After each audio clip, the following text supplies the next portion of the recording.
Well, I suppose we are on. Well, good afternoon to everyone. Welcome to the ECOM European Conference on Mobility Management 2020.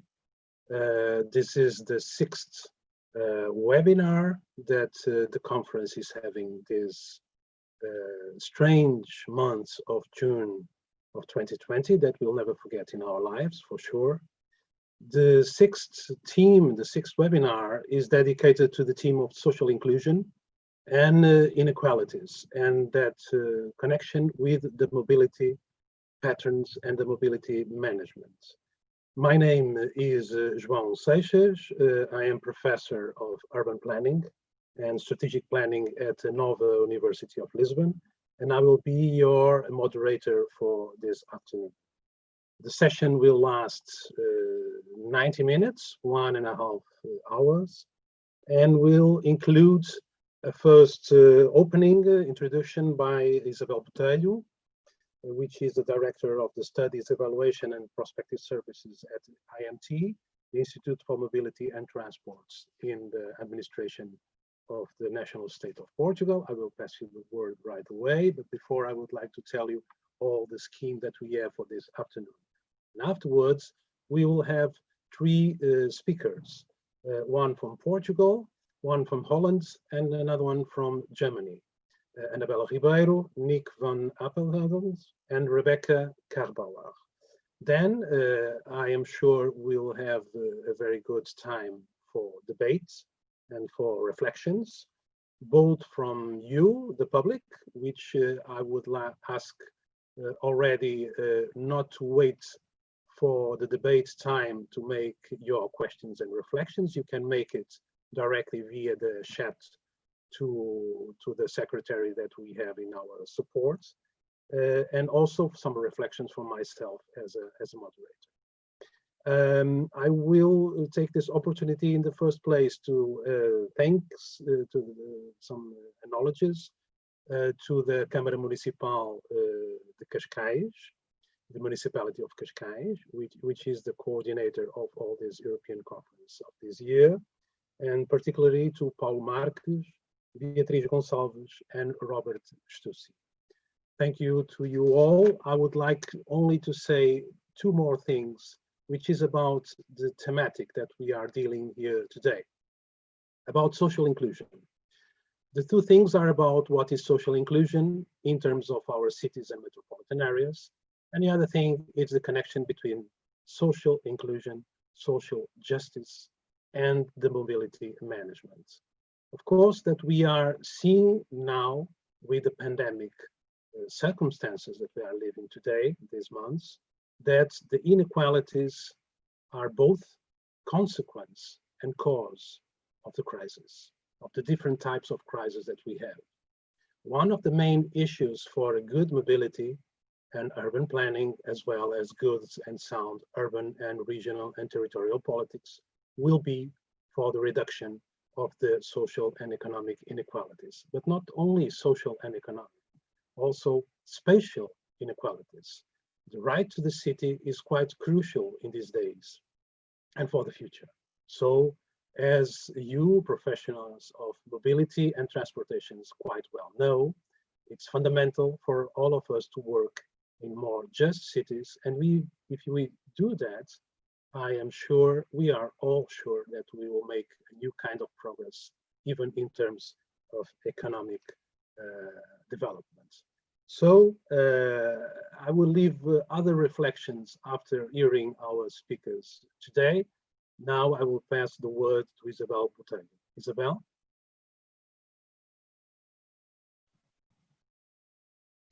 Hello, good afternoon. I want to welcome everyone to the ECOM Online. As you know, the physical meeting of ECOM 2020 in Cascais was postponed to next year, and EPOM and the municipality of Cascais decided to organize this unique event that gathers authors of the submitted papers on a series of online debates. I want to thank all the authors that accepted this challenge of participating on these online debates. It is a different format than the one that we are used to.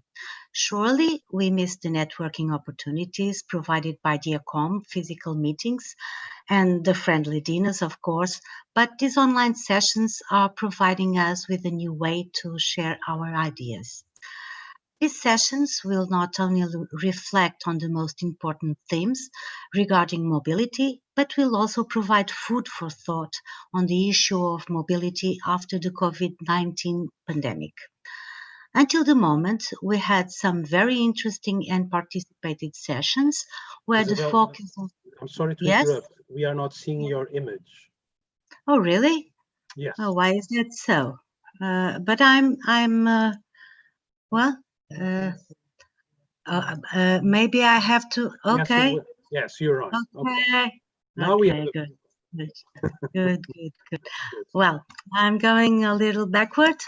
I was saying that last sessions were very participated and focused on mass, circular and shared economy, disruptive technologies, new mobility, and how to nudge people into new mobility.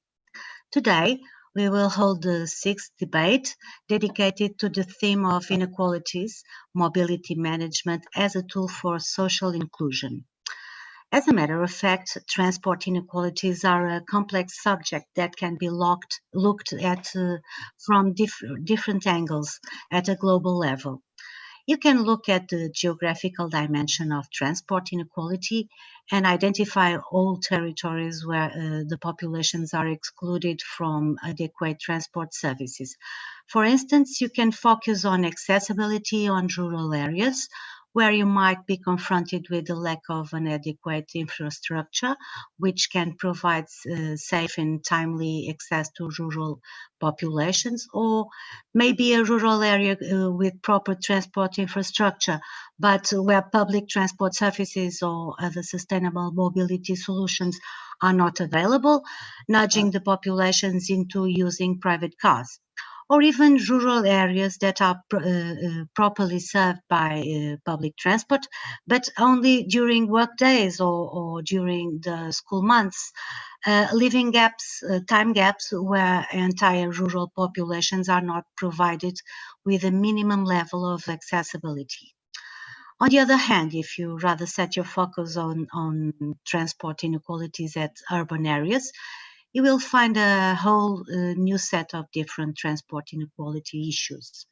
For a start, you can look at the increasing house costs on urban centers, which frequently push the populations with less economic resources to greater distances, while the prices for long distance public transport on the metropolitan areas remain high and become a strong deterrent for mobility.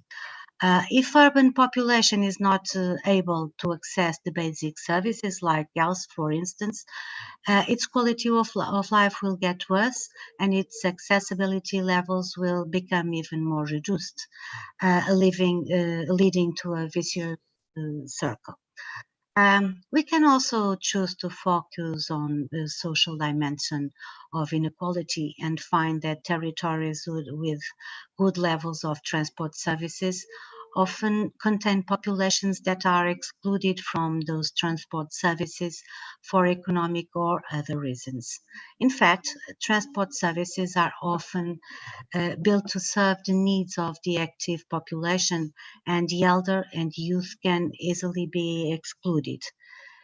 So we can ask ourselves, are we providing adequate proximity transport services to serve the needs of those who use neighborhood services like schools, daycare centers, pharmacies, local markets? Are the vehicles properly designed to be used by them? And are the transport prices affordable? On the other hand, a new set of mobility services is quickly becoming available, but on many cases, the access to those services, or to access those services, you need to know how to use a smartphone. Are we rolling out a set of services that cannot be used by other populations? Well, Finally, a very important challenge for today's debate will also be to consider the impacts of the current pandemic on transport inequalities. Elder and more vulnerable populations must be provided with special safety measures that will ensure that the current pandemic will not deter their accessibility to their destinations. How will we be able to achieve that? Are there any solutions already being provided to those populations, for instance, reserved areas on public transport? In the end, I would like to stress that today's debate is done with zero transport emissions. How will we be able to start using transport again within a path that will lead us to carbon neutrality by 2050 is an issue that needs to be considered in order to achieve that target. And now, I think that it's time to give the floor to the moderator, João Seixas, and to the speakers, which will today reflect on all these issues. So I wish you a lively debate and hope to meet you all in person next year in Cascais. Bye-bye.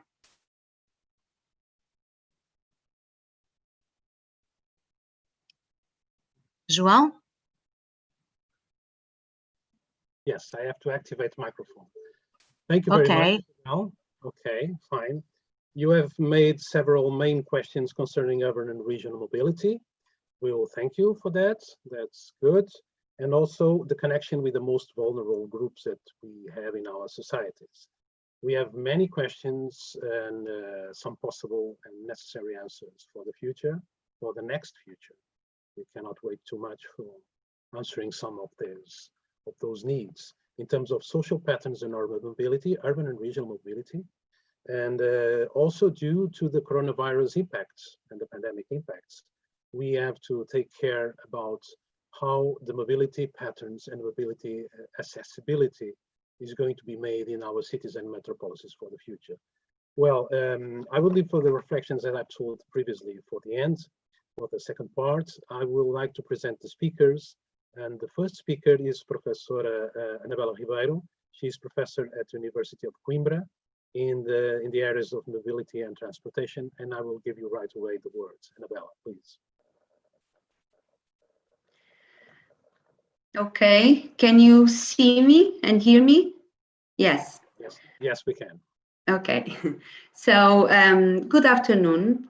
Greetings to all, and thank you for this opportunity to talk a little bit about a subject that has always been and that has now become of utmost importance, which is our mobility and the possibility of accessing our needs and the difficulties faced by the most fragile.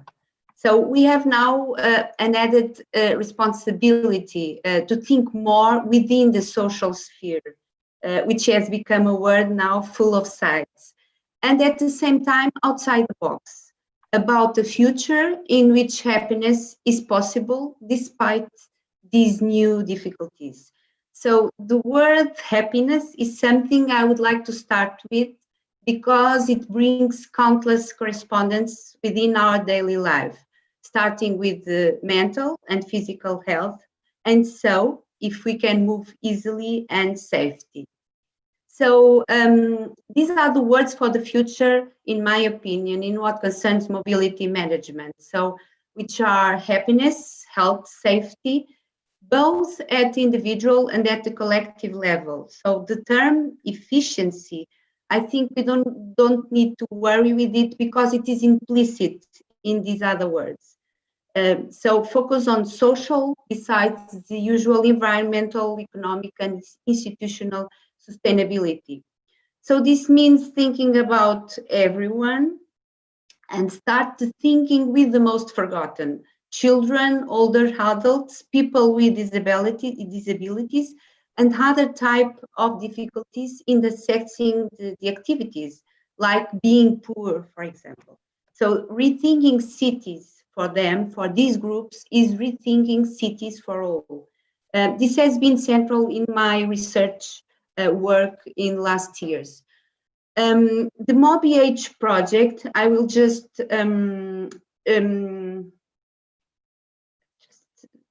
share the screen just to show you the website of this project I'm working with, which main aim is to promote active and sustainable mobility in the city of the future, focusing on the elderly people, so on the older adults group. You can check the website, it's available, it's also in English. And as I was saying, MobiAge is focusing in the group of the older adults, thinking about their special needs and mainly overcoming some preconceptions and the idea that they do not move anymore. Because life hope increased, as we know. Older adults are much more active than we might think. So to move between home and city center and for small shopping, this increased their health capacity globally, both at the level of psychological well-being and at the level of physical defenses also. Their number in society is no longer small. So, for example, in many cities in Portugal, the number of older adults is now being more than double the population that is under 15. So cities face this population increase, and associated we have also some main phenomena concerning, for example, city centers. The older residents are put away from their homes and environments because of this phenomenon like Airbnb. And they are put away from their familiar places where they usually can walk. So by this means, their isolation increase as transportation becomes an even bigger problem under this pandemic situation. The older tourists is also a growing group, although the number of foreigner tourists is now frozen. So therefore, and besides the factors that literature review teaches, like slope, pavement, control for car circulation and parking, talking with these older persons is fundamental to understand what is away from common sense. This was an important achievement of this project. So public participation, not expecting people to participate, but effectively organizing participation schemes, really talking with people. This always was, is, and will be a fundamental part of mobility management in the future, like to know local realities in order to adapt mobility conditions for each population segment. This project focused in two main issues, like walking in public transportation. In terms of walking, all Portuguese city centers and many other urban zones are more tailored to the car, in spite of some improvements that happened in recent years with programs that support urban renewal. But under a pandemic situation, creating conditions means increasing the public space dedicated to walking and increasing the sense of safety. For example, I can give a simple example with special availability of places where these older persons can rest, and of course the others also. More seats without the need to be near other persons when they need to rest. Conditions like this one must be rethinking along with the usual factors. On the side of public transportation conditions, public transport systems face several difficulties. Although some improvements occur in the last years, I give the example of small buses that cross city centers and that are useful both for older residents and for older tourists. One important aspect on this is that older adults usually do not work anymore, and so they have more ability to move out of rush traffic hours. So this means that transport system must adapt to this new need and to this growing group in order to allow older people, which are more vulnerable, to move across the city, minimizing social interaction, but at the same time keeping activity and their social contacts. So this is very important. And both in the case of urban transport and of the transport by request in rural areas, the issue of social distance inside the vehicle will change our optimization models, objectives, conditions, and factors for sure. So these paradigms in mobility management, which are not new, but are now reinforced, are, first of all, to promote global goals, to decrease pollution, increase sustainable mobility, improve equity in the access to spaces and public transport systems, improving health, guarantee safety, promote happiness for all ages and needs. And also to promote mobility management, we have this attachment with new information technologies, which are becoming even more important in pandemic times like this.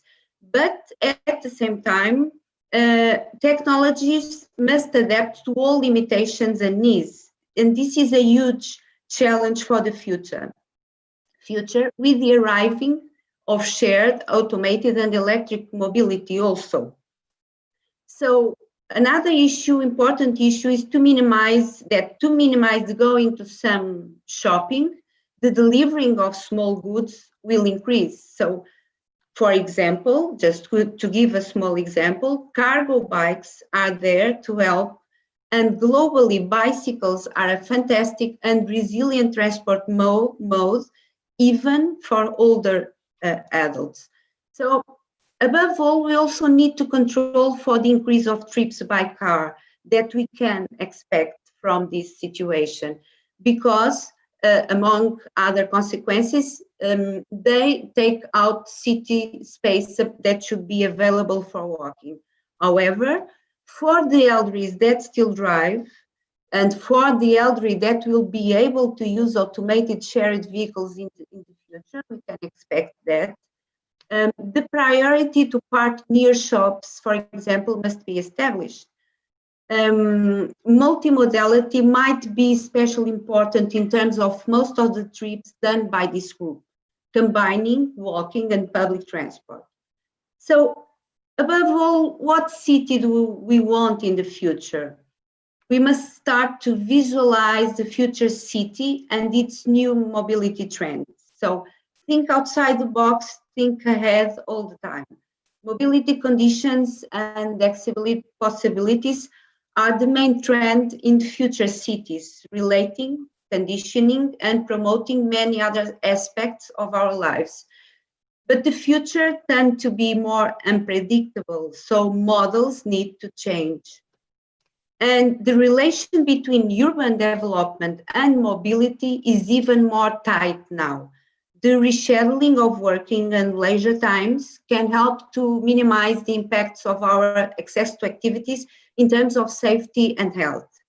So what policies, plans, projects for infrastructure changes will we need to achieve namely in what concerns active modes and public transports? As I was saying, these paradigms were always present in the most recent research, for example, but are now reinforced and given priority. Just to end this small speak, I would like to give you two questions we must make, everyone must make, and people working in the field must make also, to help us in this rethinking. The first question is, what do I want for the future of cities? What do I want to move? What kind of conditions I want to move for my personal mobility? What makes me healthier?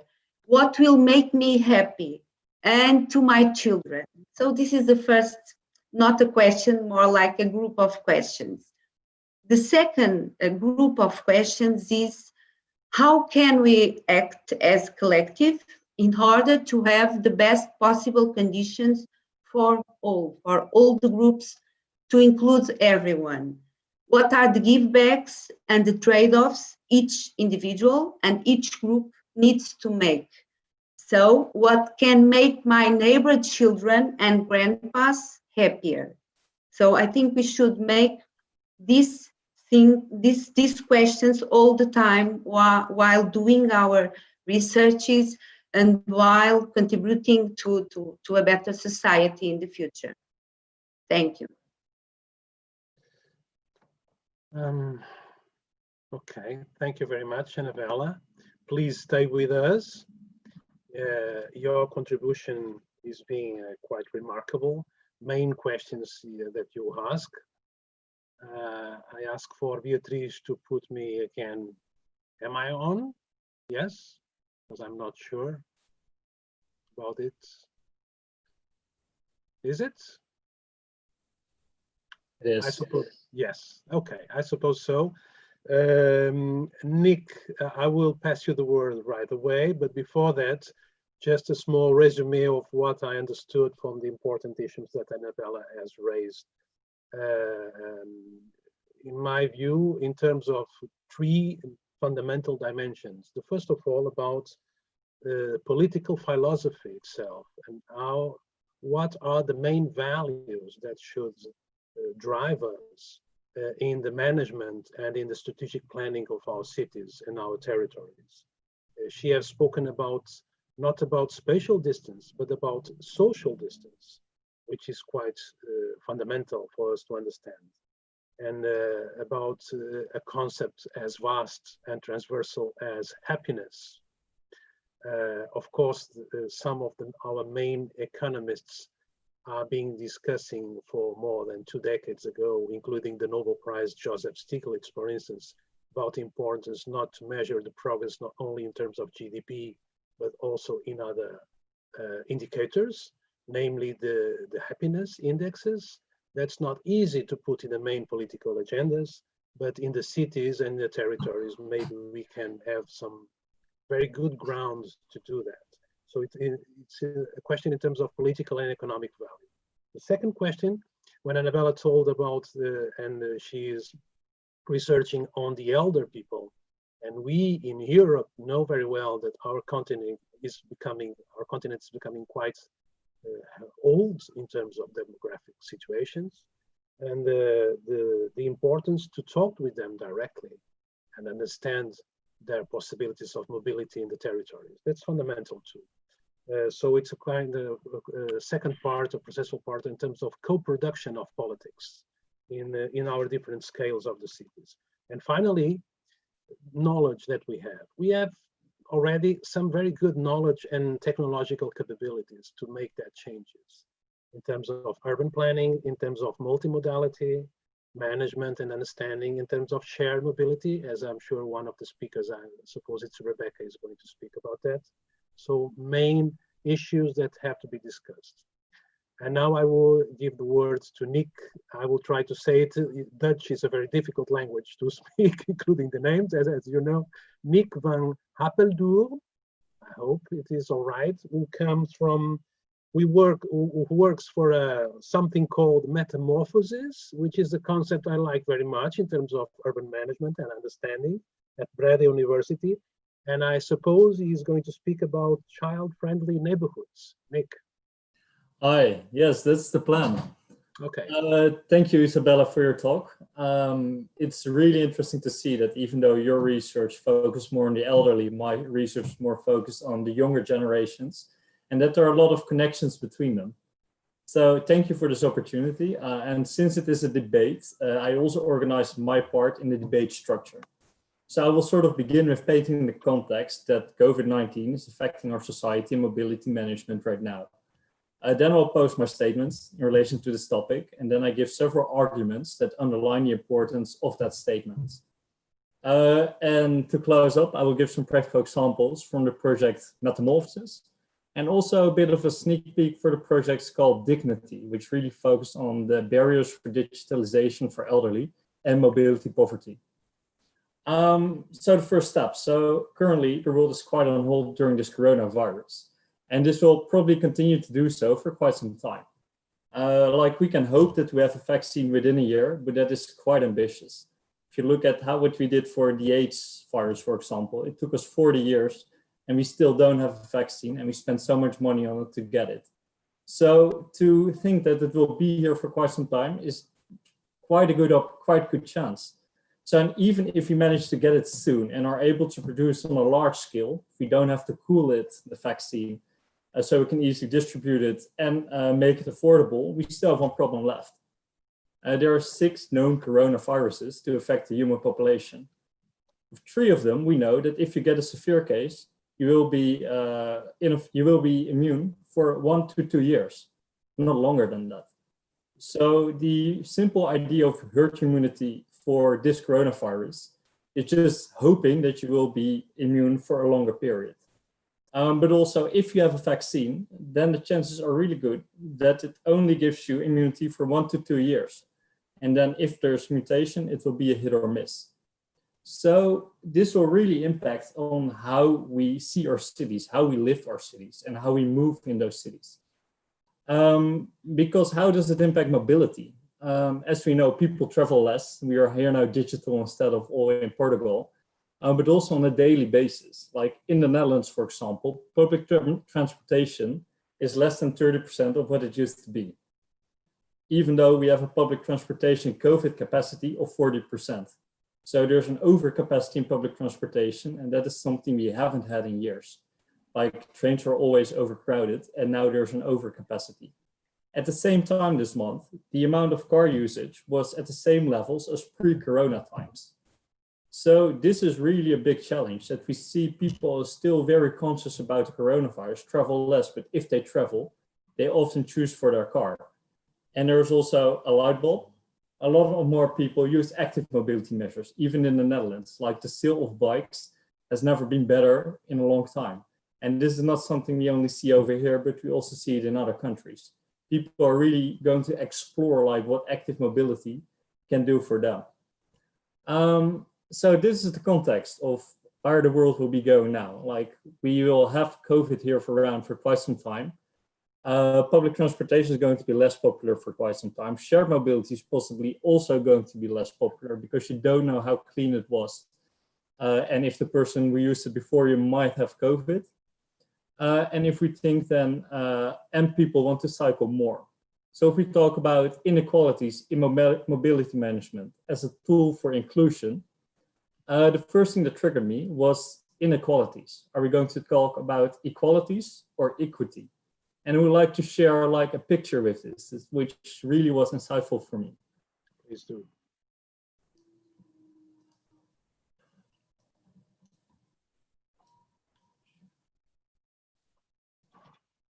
So I think this sums it up pretty well.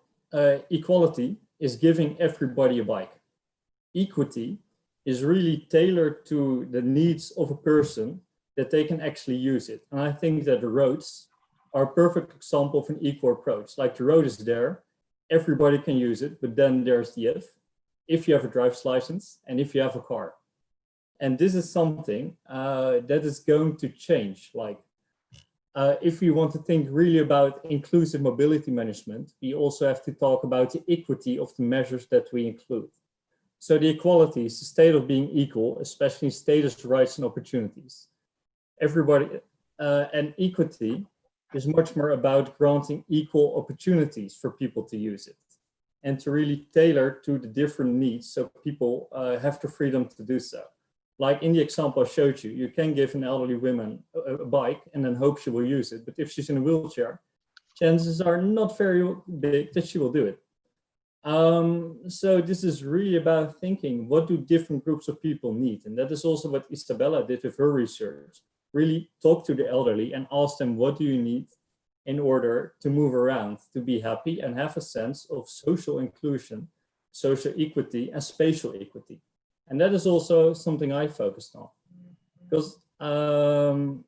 because this is now more urgent than it was 5 years ago. Like social equity in transportation is generally analyzed along social demographic lines, such as income, race, gender, and age. And to what extent do they all have access to transportation? What COVID is showing, like it will probably be the biggest recession that we had in the last maybe 100 years. And a lot of people will probably be less rich than they are now and maybe have to sell their car. And then you really come into a situation that you have an environment, especially if you have health risks, that is more dangerous for you to travel in. And also, you're less capable of doing so because money becomes an issue. And this gives you a limitation in the amount of people that you meet. Are you able to meet your grandchildren? Are your grandchildren able to meet you? Can you go to that job that is 3 hours away? If you could go by car in an hour, but you can't if you don't have a car anymore. So we really have to think about also diversificating those cities by giving people the opportunity to travel with more accessible means.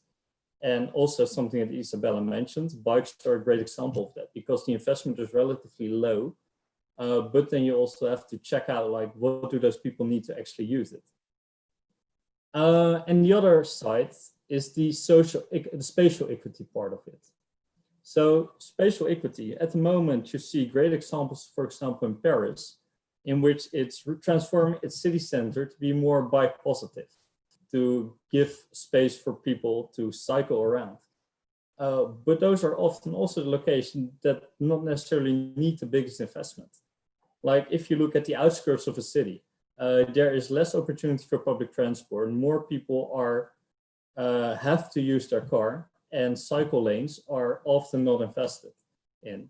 And that is really something that we should think about. Like if we want to think about inclusive and equity mobility management, it's also about diversification, not only in the city center, but in all neighborhoods, and make it and give everybody like the opportunities that they need. So my thesis is that if we want to keep cities livable and inclusive with a high level of equity, we need to make massive investments in active mobility to mitigate also the drop in popularity for public transport, because we simply don't have the road capacity if all public transport users switch to their cars because of COVID. And if we focus on cars instead of active mobility, cities will be less inclusive because not everybody has a car or the possibility to drive a car. And that will result in a drop in spatial equity and social equity. And I truly believe that this is a moment that we will see changes in cities.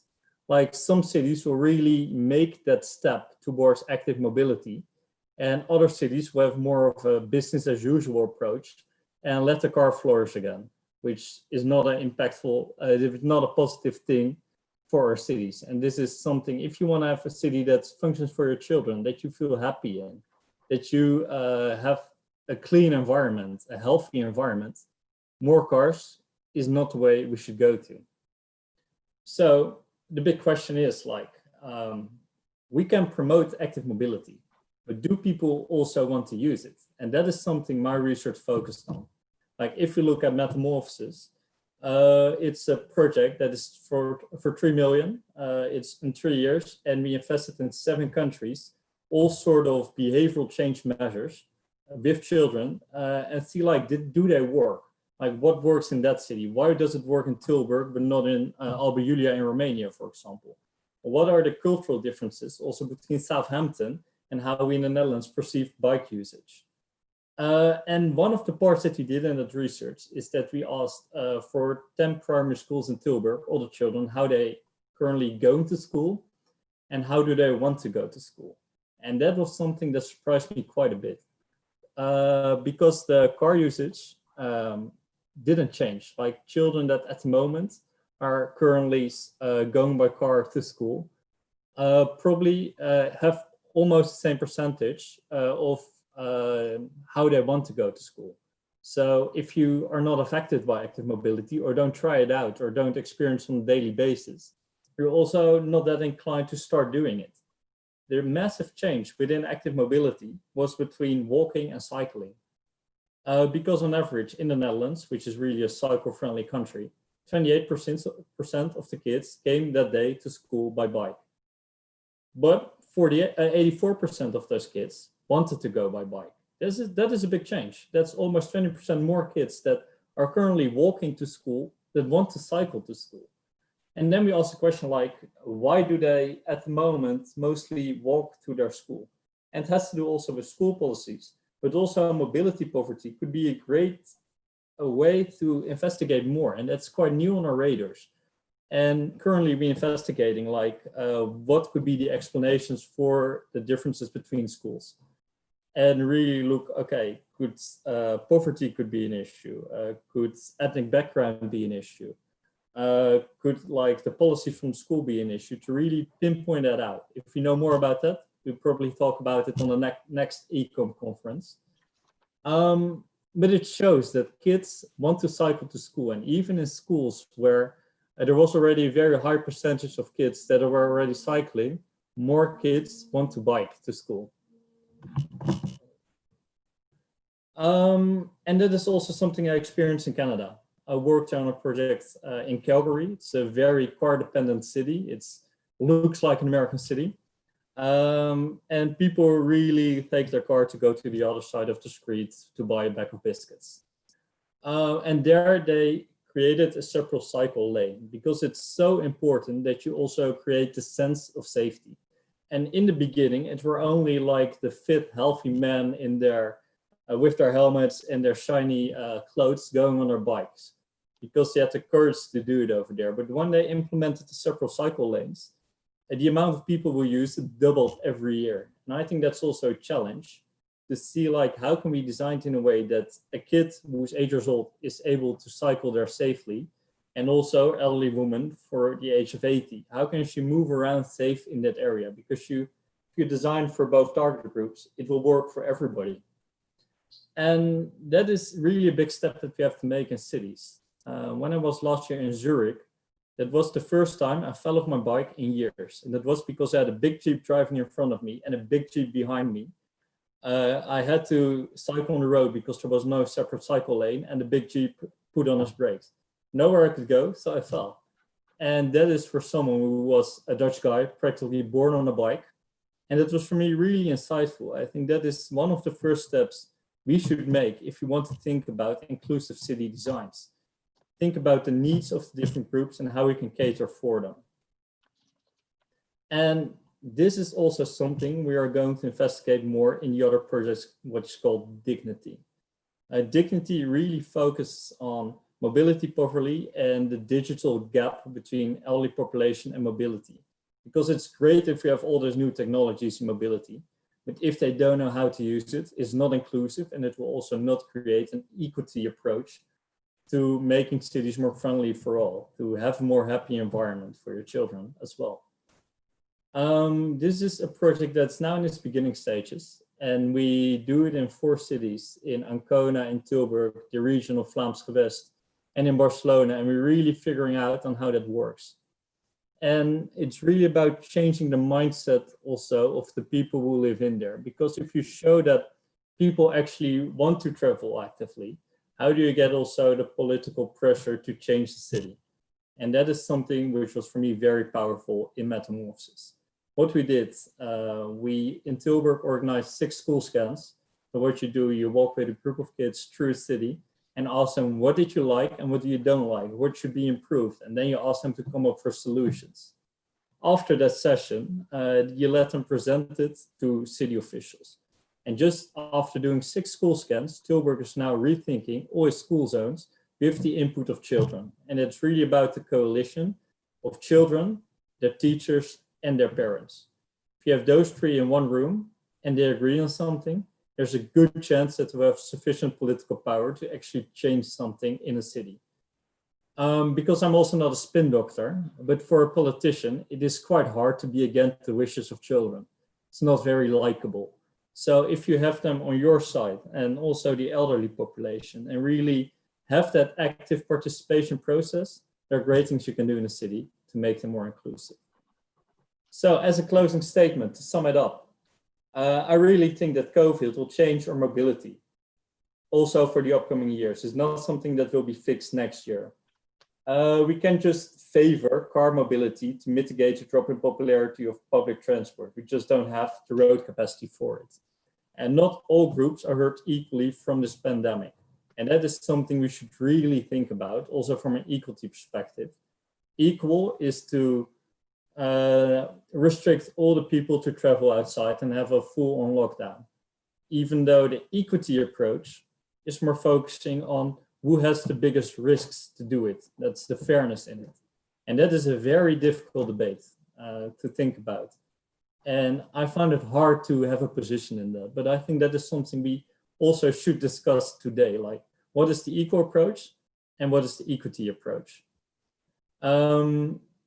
Active mobility measures are, from my point of view, the only reasonable approach to keep cities livable now and in the future. We can all use our cars to go everywhere. We just don't have the space for it, especially if we have growing urbanization. What the EU project Metamorphosis showed us is the potential of an equity approach in mobility management, and that people actually want to cycle. And if you build a coalition around those people, you can have some sufficient impact. And I hope that the project that's called Dignity will learn us more about how this big gap, how big this gap actually is, and what we will need to bridge this for truly inclusive cities. Thank you very much. Thank you, Nick. You have passed a little bit the 15 minutes. It was 16 minutes, but that's fine. That's fine. Thank you very much. You have also spoken in a very important way. The equity issues, equity as a main strategic concept, which I fully agree. Different solutions for different needs and different groups, both in terms of mobility options, but also in terms of public spaces options. Yes. As mobility experts, you know better than me. I'm not a mobility expert, it's more strategic planning. But I fully agree, it's a complexion of the multimodality, shared mobility, urban planning, and all those things connected.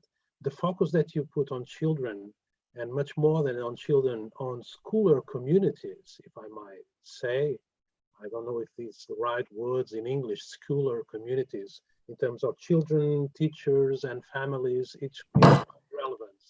It's fundamental. I would ask not for your answer now, but also for Annabella, because we are having already some questions, and I will remember for the audience that you can make the questions via the chat that we have, and I will receive the questions. I will put to our speakers about three main gaps in terms of previous equity circumstances that we have. Okay. We are talking about most vulnerable groups, and we have heard some reflections about the elder people and also the children. There are other vulnerable groups, of course. For instance, here in my country, and due to the coronavirus pandemic impacts, about 3/4 of the new unemployment is from women who have to be at home, which have more precarious jobs. And so the impact is quite strong in terms of the female employment and female opportunities in our cities. So we have, as far as I could see for the moment in our debate, three main gaps in terms of equity, precisely. The economic gaps, but also, as you spoke, in the spatial gaps. For instance, one of the questions to Annabella, but also for you, and I'm sure also for Rebecca, is going to be, okay, we can implement those fantastic and quite innovative ideas in our city centers, in a more dense territories, but how can we work with more isolated metro areas and metro neighborhoods, away from the main concentrations and the main centers? How can we work with the isolated countryside small cities, which are completely dependent on automobile vehicles for their quotidianity things? And another gap, considering the shared and the technological issues that we have today and for the future, is the digital gap for the children and for the elder, precisely. Yes. For instance. Just reflections for you to consider for the second part of the debate, and I will give the word to Rebecca. Rebecca Krachbaumer comes from Bremen, as I can spell it correctly, and she's going to speak with us to us about care sharing action plan and the shared mobilities that she's working on. Thank you, Rebecca. The stage is yours. Thank you very much, Joao, and good morning, good afternoon, and good evening to the audience, wherever you're joining us from in this, global situation. So I, as Joao said, I work for the city of Bremen in northern Germany as a sustainable mobility project coordinator and on shared mobility issues. I also coordinate a European project called Share North, funded by the Interreg North Sea Region program. And it's a project in which we deal with all sorts of aspects of shared mobility, including social inclusion. We have a number of activities in the project, such as bicycle libraries that allow families to borrow bicycles for their fast-growing children and give them accessibility to this sustainable transport mode. We have volunteer ride-sharing schemes for the elderly and people with physical impairments and in wheelchairs, for instance. So we cover a lot, and we also discuss, the controversies about shared mobility, still as part of a niche, project, making up a still relatively small share of the mobility market, and issues of accessibility with technology, requirements of bank accounts, and so on and so forth. But what I wanted to talk to you about today is about spatial inclusion and about designing the urban realm with shared mobility in mind and with mobility hubs in mind to be more socially inclusive. And I brought a number of photos that I want to share with you. So just bear with me for a second. There we go. So this is a street in the city of Bremen around the 1890s. And as you can see, it's a very socially inclusive space. There's space for children, for deliveries, for adults, people of all ages. And roads have one purpose.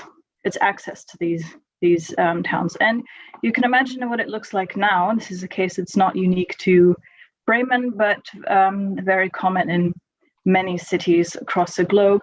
It looks like this today. This is not an inclusive space. This is a space for the storage of vehicles.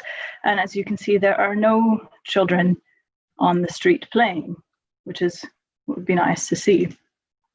So those number of vehicles cause quite a lot of problems as far as accessibility is concerned, and blocking pedestrian crossways, something like this, for example, which is supposed to be a safe and accessible crossing for pedestrians, for the elderly, for children, for anybody, basically. And this is now a challenge to get across.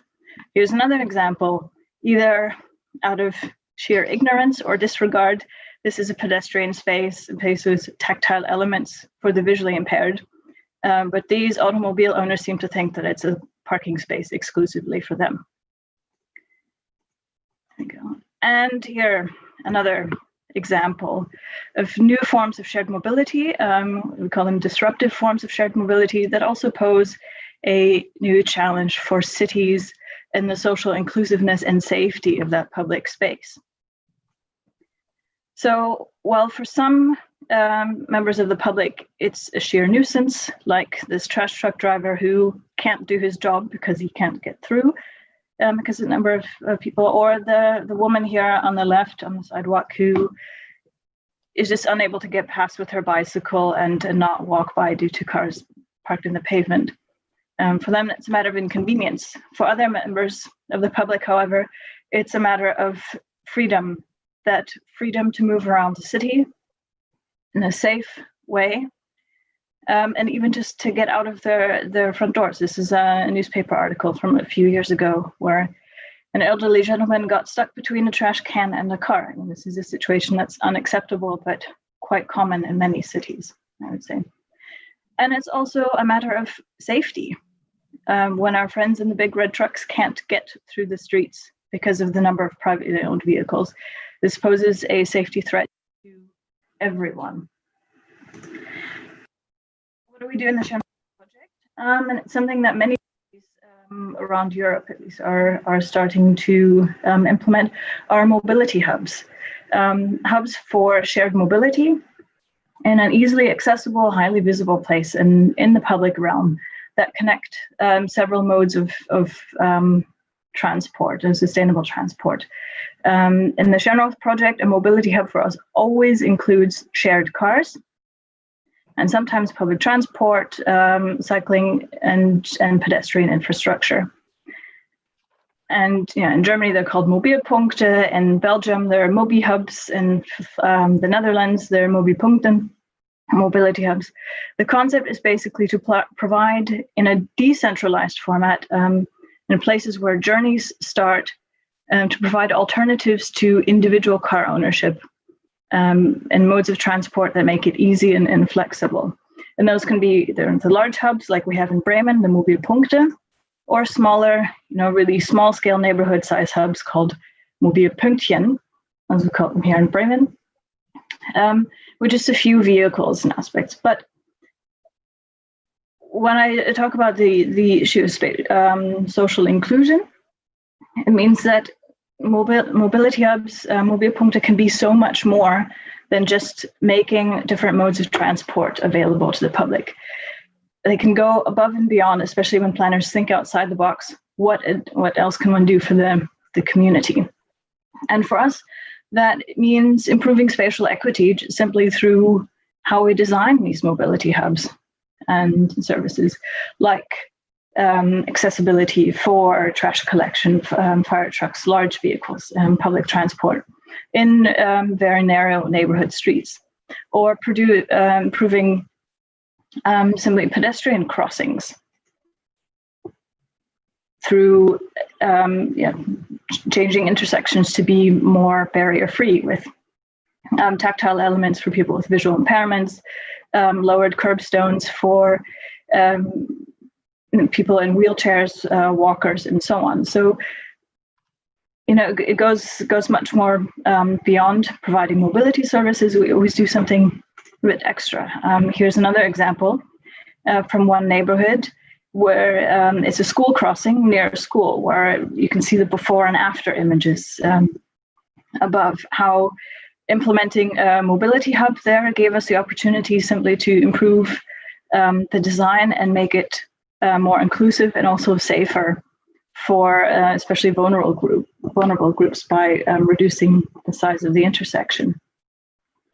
And we've had this experience that with planning mobility hubs, even if we don't provide specific space for micromobility forms, it still has a ordering effect, an effect that the public realm is ordered and creates sort of natural order to reduce some of these barriers that we see arising through these new micromobility forms like the shared e-scooters. Another positive effect of the mobility hubs that we saw is that it contributes to the gender mainstreaming of our public realm. When we planned mobility hubs in Bremen, for instance, we asked users of the car sharing services about what is important to them, and saw a distinct difference between the responses of male and female users. And among the female users, we saw that the short distance between stations is very important, as well as the visibility of the stations in the public realm, which convey a greater sense of safety rather than mobility hubs or mobility services in general being in back lots or parking garages and so on. So mobility hubs can contribute to this social equity among the genders as well, depending on how they're designed and where they're placed. And then finally, I wanted to bring in one example from our Norwegian project partner, the city of Bergen in Norway, who is also planning mobility hubs, is inspired by the city of Bremen. And this is an example from the Møhlenpris neighborhood. This is a before picture of Google Street View that we have. So, and we've quite a number of private cars parked on the street. And the city was planning to redesign this street and implement some underground trash collection system, and saw this as an opportunity to implement a mobility hub and to create a better quality and more inclusive public space. And this is the design that has come up by the city. They plan to include bicycle parking, so open and then covered bicycle hangars, a car sharing station, mobilpunkt. You can see it at the back. And also provide more space for pedestrians and take out some of this on-street parking. However, the people living in the neighborhoods there had different ideas, and they were much more ambitious than the city. So this is a design that was created by a neighborhood initiative to remove all on-street car parking, which in some contexts I think is quite unusual, but to provide more space for people and more the shared space for a number of purposes. And I think this is a great example of bottom-up initiative and city government coming together and to form a compromise and to make the best of the situation. And this is what it turned into. So the city responded really openly and flexibly to the needs and wishes of the neighborhood and implemented the mobility hub across this stretch, but also included or incorporated the design elements that the neighborhood was asking for, places for children to play, public seating, more green space. You can see tables there on the top right side. So they brought all these things together, the bicycle sharing, the underground trash collection, the car share station is also still there, and it created a wonderfully inclusive space. And I think this is often something that transport planners perhaps tend to forget. I think about their mobility measure and only that. So kind of including, I would like to offer some words of encouragement for planners, especially transport planners, who are planning mobility hubs and looking to bring shared mobility into their cities, which is great, because shared mobility is a way for cities to tackle emissions issues, reducing number of privately owned cars in cities, and increasing more flexible and more diverse mobility options for the citizens. But it's not just about transport. Mobility hub can be so much. So I'd like to encourage planners to be flexible and consider broader needs of the community that they're planning for. And that means all members, young and old, active, those with limited physical abilities, or people of different cultural backgrounds. And also to not be afraid to think outside of the box and be a bit avant-garde sometimes. So, I'd like to conclude with that. Mobility hub can be so much more. Very well. Thank you, Rebecca. Thank you very much. That's very interesting. I suppose your presentation connects quite well with the previous two ones. Thank you. It was a little bit more technical, but necessary. The question of micro-mobility hubs, okay? I wonder if, for instance, in your city in Bremen, I hope that you have in the future the possibility to put thousands of those places, thousands and thousands of those places in everywhere. And particularly, it would be one of my main thoughts, or first thoughts, not in so obvious places, not only in squares, not only in main symbolical places, but sometimes in the most unexpected and even most social unused places. So it can be at the same time a good term of micro urban planning in terms of use of the different spaces. That can be quite interesting and connecting quite well the land use, the soil use with the mobility in a micro mobility, nano mobility almost. That's quite important. So thank you very much. I have already 3 questions from the audience. So I will ask for Beatrice to put the 4 of us, and maybe also with Isabel in the beginning, the 5 of us in the screen. Is it possible?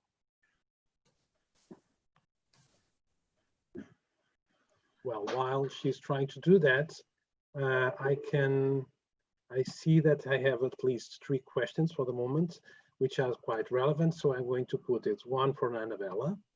Well, I suppose all the questions are not for a specific speaker, but you can all the three reflect and we can all debate about that. The first one would be, what about isolated countryside cities? Your work in Annabella about the age population is quite important, but how can we manage that in more isolated neighborhoods from the main centralities? That would be the first one. The second one, second question put by somebody from our audience is about the equity. Nick, you have told us that, and I'm going to read the question. You've told us that the topic of equality versus equity is now more important than 5 years ago. The question is, do you really think so? Do you really think that in terms of general and global urban politics and mobility management politics? And another one is, I suppose, generally for all, how to achieve a good balance or a perfect balance to have public spaces more inclusive, nudging people to choose more sustainable ways of transport or public intervention, or even forcing people to adopt new habits. Okay, and then now I have a final one, just fresh. Are e-scooters included into those services that Rebecca has spoken? Did you understood?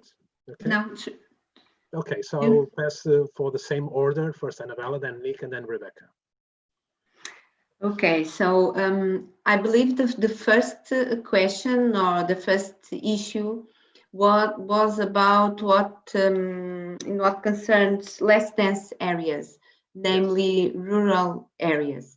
Of course, this project of MobiH considered a focus group that is the one living in city centers. But it's not difficult to think and to imagine the difficulties of people living in rural areas. All of us know someone that lives there, or some relative, or some grandpa, or something. So we know the difficulties that these areas face in terms of transport. And the general concern in terms of avoiding the use of the car. And we have here several levels. And again, thinking about not only the elderly, but everyone, I think there are two scales or two main levels in what concern these areas in terms of mobility. One is the pedestrian mobility, walking. And we know many of these areas where we don't have even a small sidewalk between people's houses and the village center, for example. Because streets just became dominated by car trips. So these possibilities should be reinforced and should be regained in these small villages, or in these small or big villages, in less dense rural areas. So to bring back again the possibility to do all the short distances by foot, walking, giving those conditions again. Another problem is, of course, the one that relates with the public transport and the accessibility of these populations to the basic services, to access basic services like health services and other services.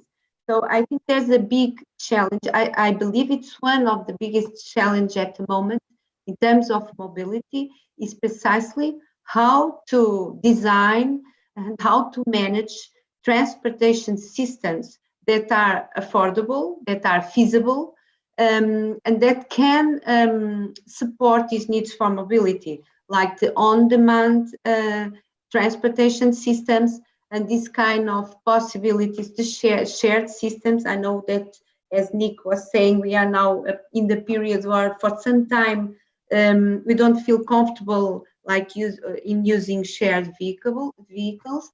Anyway, I think the challenge for the future in terms of provide transportation to access activities in these areas is huge, is very big. Indeed, it has to do with business models. For example, business models for companies and for municipalities. How can these assistance can be feasible.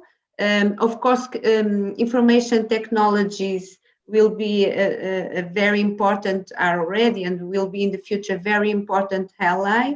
But we also must think in some limitations of some, from the side of some persons in using them. But we should not forget also that within 20 years, 10 to 20 years, the people that will reach an older age are not that not used to use technologies, will be used to use technologies. So this problem will somehow be overcome in the future. So we need to adapt technology for the present moment, of course, but also thinking that in the future it's not going to be an issue. And it's optimization. The people that work with optimization models have and using those optimization models in order to have good business models for these sustainable systems is one of the, in terms of research, I believe it's one of the main lines for the future, because as you know, Portugal, the countryside in Portugal is becoming more and more lonely and and isolated. So it's a very, very important challenge in social terms. So we are talking about social. The second issue was the one that was for everyone. Yes, it would be directly to Nick, but the question whether the equity debate it's more important than it was 5 years ago. So I think Nick can answer that. Yes. Because you told there was one question for everyone, so that's why. But okay. This is for Nick. So Nick, go ahead. Thank you. It's your turn. Yes. Yes. But Nick, if you can give me 5 seconds, yes, you have that question, which is quite relevant, more important now than 5 years ago in terms of equity. But I would like, if possible, for you to answer, not if it is more important for us, consultants, professors, academics, but for effective policies. For the effective politics, we are in Europe, most of us, and for instance, now we are dealing with the proposition of the new Green Deal, as you know, and now the new funds to tackle the coronavirus and the pandemic impact in terms of society and economics. Do you think that repositioning of the concept of equity in terms of mobility, I was not going to ask you in other dimensions, of course, can be really in the political agendas, and can we start to have a change in terms of the new plans for our cities? And in that sense, if you don't mind for me to add one more thing, can we have strong policies in terms of positive discrimination of the most vulnerable groups that we are discussing here today?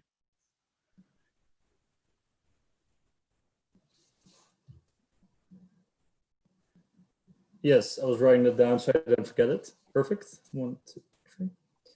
So the first question is like, is equity now more important than it was 5 years ago? And I'm not saying 5 years ago it was not important. I'm saying now it is really important, and that is because there's now urgency for policy changes. If I would quote Nixon, probably not the best president to quote, but he said like, nothing solves something better than a good crisis. Like, we have now an urgency to change something, and we all can see that it's not going to work. All the mobility models are going to predict it's not going to work. So we really have to use our intellect at this moment to really think like, what can we do in behavior levels, but also on policy levels? Because the chances are like there's a bigger risk to get COVID, so people will be more aware of it, so behavior is going to change. I can't read my handwriting. Yeah, and also if you were a former train user and you're not feeling comfortable because you're elderly, for example, to use the train at this point, and you have the money to buy your car and go everywhere, you're not going to sell your car after 3 months. You're probably going to keep using it. So we really have to give people the opportunity now to have a good alternative. And I believe that policy is one of the best things to do it. And the policies that I would suggest is have a massive investment in cycle lanes. And it's also quite financially appealing, because 1 meter of cycle tracks is 1/10 of the price of 1 meter of car lanes. So it is a wise decision. If you need to densify your city center in 1 meter of 1 meter of cycle tracks, you can fit more people on bikes than you can with riding their cars. That is the opportunity to densify it, because public transport is for a lot of people not going to be the main get to go to for the upcoming years. If you let all those people now go towards their car and let them buy a car and give them, that is the only opportunity you have, they will keep using it. And then all the good work that we've been working on for the last years will be minimalized. So in terms of effective policies, so have the investment in active mobility, and then not think about only how do we get people on bikes, but also investigate why they're not on bikes yet. So what do they need? And then you come to positive discrimination, as you asked, like what do an elderly woman need to move around actively? So I showed a picture of, instead of a bicycle, a tricycle with hand movements. Like that could be an option. And if you have that in a safe environment, because I truly believe that if you want to make inclusive cities and want to make active mobility a better option than it is now, people need to have an increased perception of safety. And therefore, that is really where we should go to, like upscale the capacity and make sure it's safe. Thank you. Okay. Very well. Thank you very much. I have two questions. Yeah, it's fine. It's quite interesting. I have two questions to Rebecca. One, considering the electronic scooters, if they are included in your micromobility hubs, and the other one, the classical one, what to do about the parking needs when we want to make public space requalification? I think the first question is really easy to answer. In Bremen, electric scooters are shared scooters are not included at the Mobilpunkte, but we found them gathering there naturally. When users stop using their scooter, they look at where is a good place to park it, and they tend to park them if there's a mobility hub. And in Bremen, there are 44 at the moment of the 110 car share stations. 44 of them are Mobilpunkte. They sort of tend to gravitate there. It's sort of a natural order that results from it. But from the mobility hub concept in a broader sense, of course, electric scooters can be included there. Whether electric scooters contribute to social inclusion is questionable. I would say the average user of a e-scooter is between the ages of 18 and 25 years old and is male. So that's at least the largest user group, and I would not call that one a socially inclusive user group across all scales. But it's part of the whole mix, and the variety is what makes new mobility forms more attractive than the privately owned cars. That flexibility and the ability to choose the type of vehicle that meets one's individual mobility needs at that moment. And so it's, let's say, part of an overall system that can be beneficial for managing public space in cities and other transport challenges like gaps in the public transport network. That question about parking spaces, you say? Parking needs? For the cars. Well, the whole idea of a mobility hub is to provide an alternative to privately owned cars, and therefore justifying the public expenditure to create mobility hubs. We know that specifically round-trip car sharing has a very positive impact on reducing car ownership. In Bremen, one shared car replaces 16 privately owned cars. That's a very high replacement quota, also because we have a high cycling modal share, a high modal share of walking, so that a lot of things come together there. and a very dense network of car sharing stations that makes the service attractive and easy to access. So therefore, by implementing mobility hubs that feature car sharing predominantly, we are reducing the parking pressure and even the need for parking in the public realm. I mean, obviously in Bremen, we still have a long, long way to go. The second picture I showed you is an example of many streets here in the city. But it's one of the soft measures that the city is applying to tackle that parking pressure in the public realm. So the more options you have, the more attractive, easy, flexible, convenient alternatives you have to individual car ownership, the less parking you will need. And that applies to the public realm as well as parking garages in existing infrastructure as well as new housing development. And maybe in the discussion that we have all together, there's that question about how to achieve a good balance, between in the social equity in the public realm. And there's two scenarios, the existing built to urban space as well as opportunities that new housing developments provide. For some of the examples that Nick said, including more cycling infrastructure, but also these inclusive mobility services as something that you find directly outside your door, rather than finding a private car directly outside your door. Very well. Thank you very much, Rebecca. That's very good. So we all agree, I suppose, that we are clearly entering the transition phase. We should enter 1 decade ago at least, but we also agree on the positive discrimination of the most vulnerable.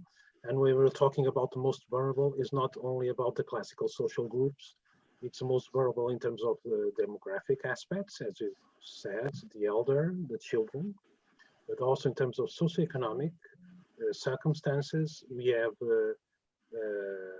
metropolitan areas with very poor people all around Europe, and not only in the classical north and south divide, of course not.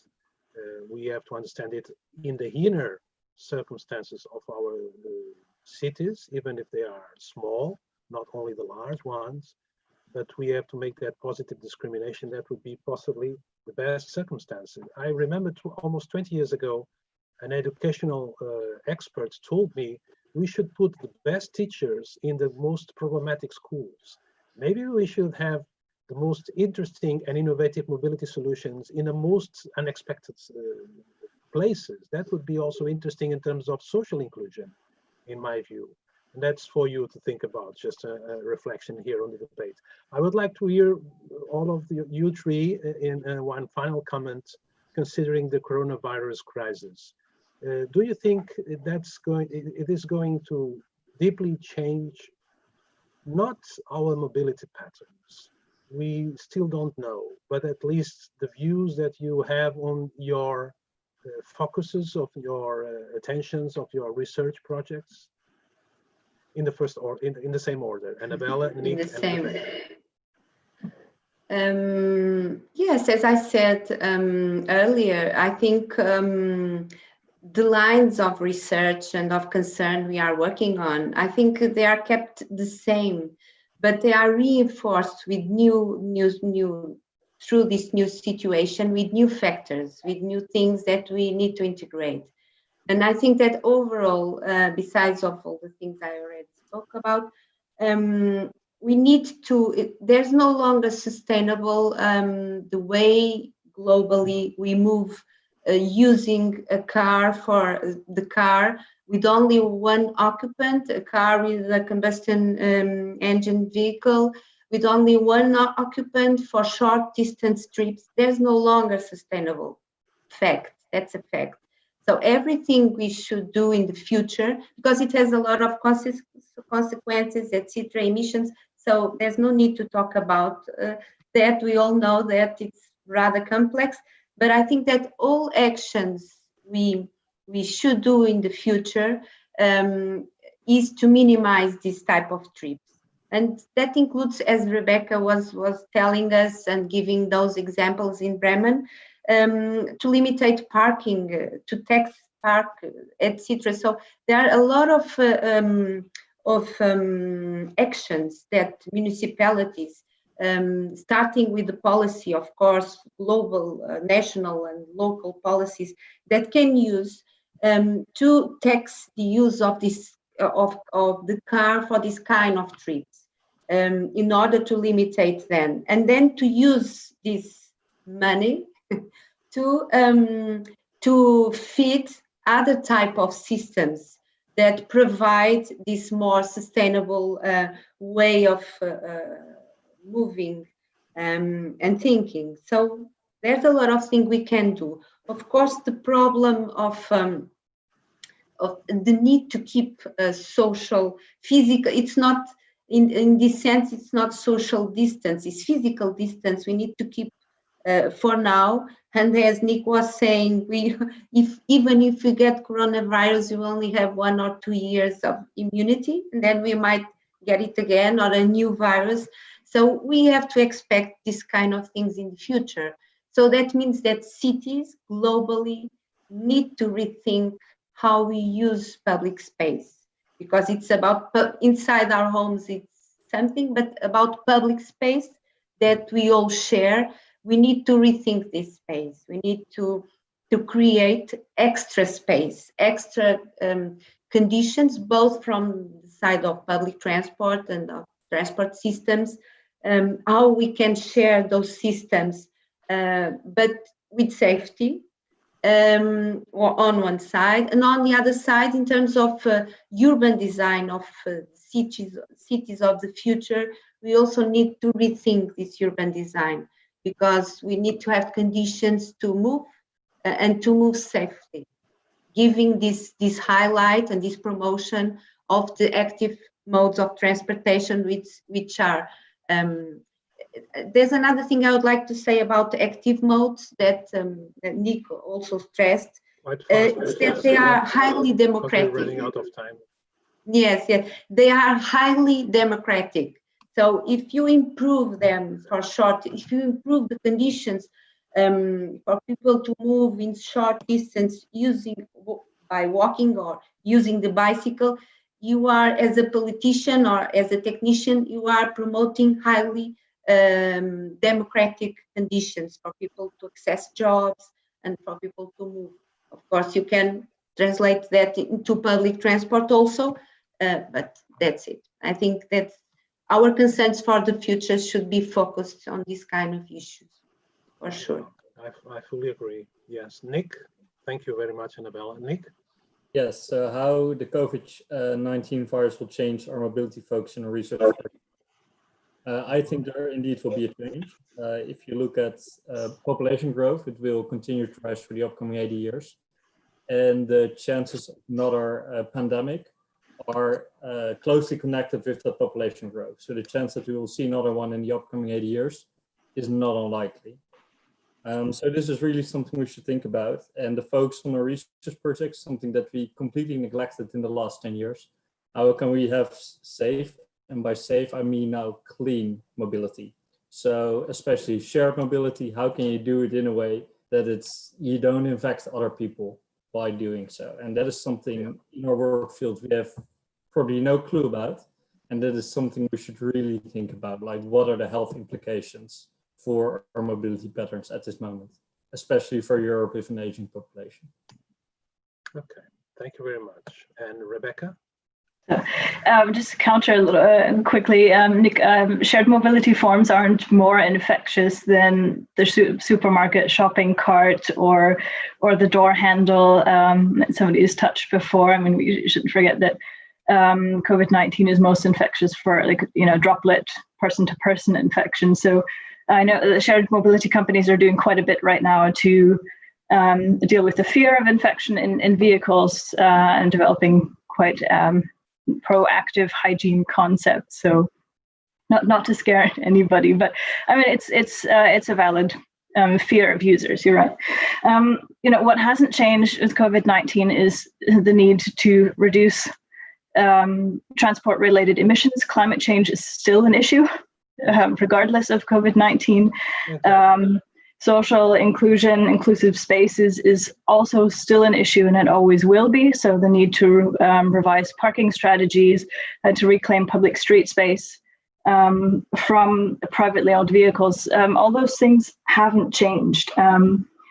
What has changed, or at least become more relevant, is that cities need to have an even better understanding of the shared mobility market, because as they start to integrate shared mobility into their policies, they need to understand that shared mobility providers are small and medium-sized enterprises, mostly, especially those servicing smaller towns, more rural communities. So by having a better understanding of, what is required for a business case, and what cities and what policies that can have to be supportive of the shared mobility providers, means that they can increase the resilience of these providers with this pandemic and the next one that is almost inevitable, basically, or another disruptive crisis. So policies that support shared mobility providers and these small and medium enterprises, so that they can continue to support sustainable transport goals. I would say that's the most important revelation of this time. Very well. Okay. Thank you very much, Rebecca, also for you. It's 1600 sharp. So our 90 minutes have passed. Meanwhile, I've received more questions, but as I received from the coordination, the order for the 90 minutes, I would propose for those questions to pass to our speakers and maybe answered by other means, by email or by other possibilities. I would like to thank you all, and once again to the Câmara Municipal de Cascais, Paulo Marques, Beatriz Gonçalves, Robert Flussi, and of course to all of you three for the excellent talk that we had today. And I'd like to say to everyone that is listening to us, it looks like the radio is, that next week, next Tuesday, we'll have the final conference here with all the different moderators and have a broader debate about the main conclusions of mobility management of all this entire conference. Thank you very much to everyone. Have a nice afternoon. Bye. Thank you very much for the opportunity. Bye.